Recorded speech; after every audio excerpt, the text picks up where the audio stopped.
What's up everybody, and welcome to the channel. Today we're going to check out the new 2025 Ford Maverick.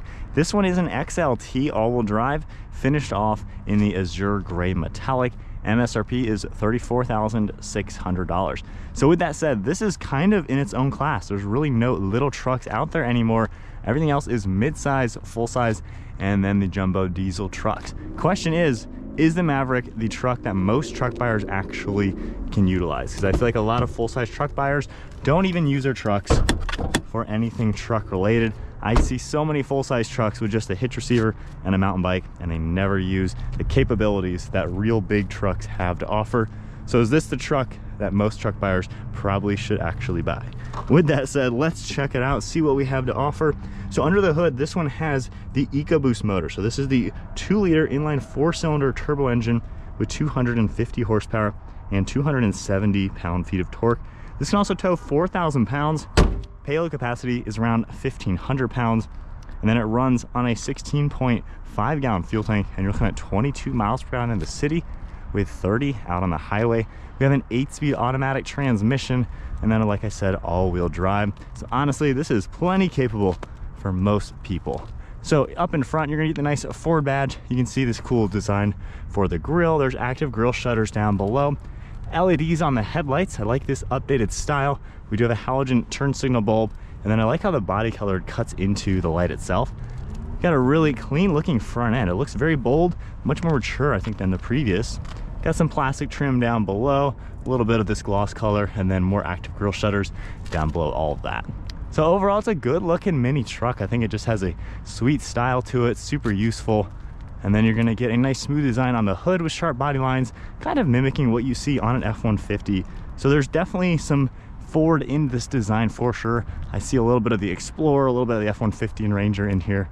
So it's a pretty cool looking truck overall. At the side, you're gonna get a set of 17-inch wheels, nice design with the gray color, sharp body line for this front fender, XLT badge as well. You got some gloss color on the mirror caps, but just plastic gray on the door handles, and then the dark trim throughout all the windows.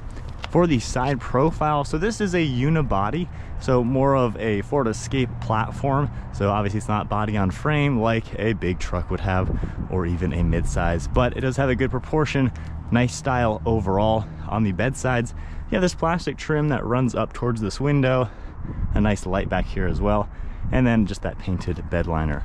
Now the rear bumper just finished off in the plastic. We have parking sensors. You have your trailer hitch connections all right in the center, and then Maverick is stamped into the tailgate with some nice sharp body lines and your Ford badge. So I think overall it's a pretty cool style for a vehicle, kind of a blend of a crossover and a pickup truck to give you the best of everything.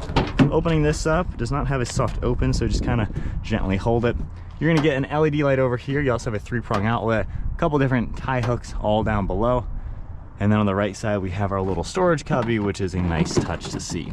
Now you can fit 2 dirt bikes in here, so it actually is a very useful truck for truck things, even though a lot of full-size truck buyers don't even use these for anything heavy duty.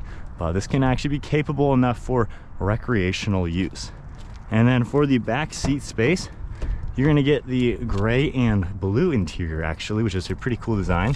This is all navy blue. You got this cool grab handle with the light blue, this cool texture to it as well.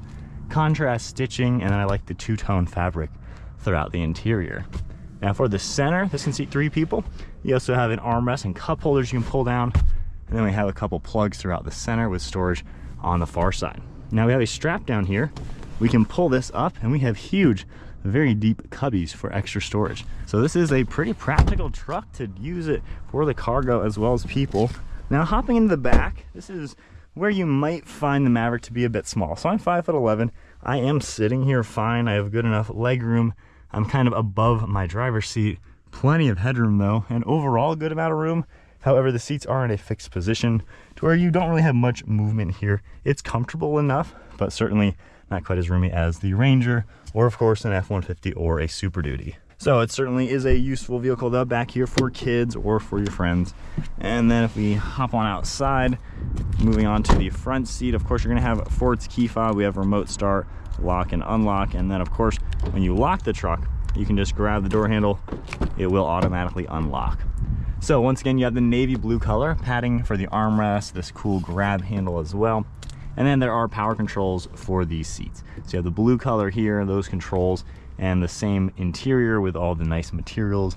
It's a cool looking design. While this is more of an inexpensive truck, it actually is pretty nicely equipped and very well laid out. Now inside, let's go ahead and fire it up. Got the nice updated screen, digital multimedia screen in the center as well. And then controls on the left side for some Bluetooth controls. You also have cruise control, more Bluetooth connectivity, and then controls for this main screen. So I can exit out of there, hit the menu icon, and you're gonna see a few things that are gonna pop up. You can scroll down, basically all of your basic Ford icons, which is nice to see. From here, I can hit the back icon. We have our trip information. You can scroll through that. And then we even have drive modes in here. So when I toggle the drive mode icon, it pops up with a nice animation for everything. We have a few different modes, which should work pretty well with the all-wheel drive as well as that turbo. And then on the right stalk, you're gonna get all the windshield wiper controls, turn signals over on the left. We have headlights down below, along with interior dimming, the bed dome light, and then more of this cool color. I like the blue stripes you're gonna see. Just some plastic texture throughout the dash with an extra storage cubby. I really like this design, I think it looks pretty neat. And then for the screen in the center, this really does look nice with the large screen. We have audio, more information. You can go into our settings. You're gonna see a few different things. We have a couple different toggles up here that are gonna pop up. And then on the right side, you can swipe up and see a few different things. So nice to see overall what you have.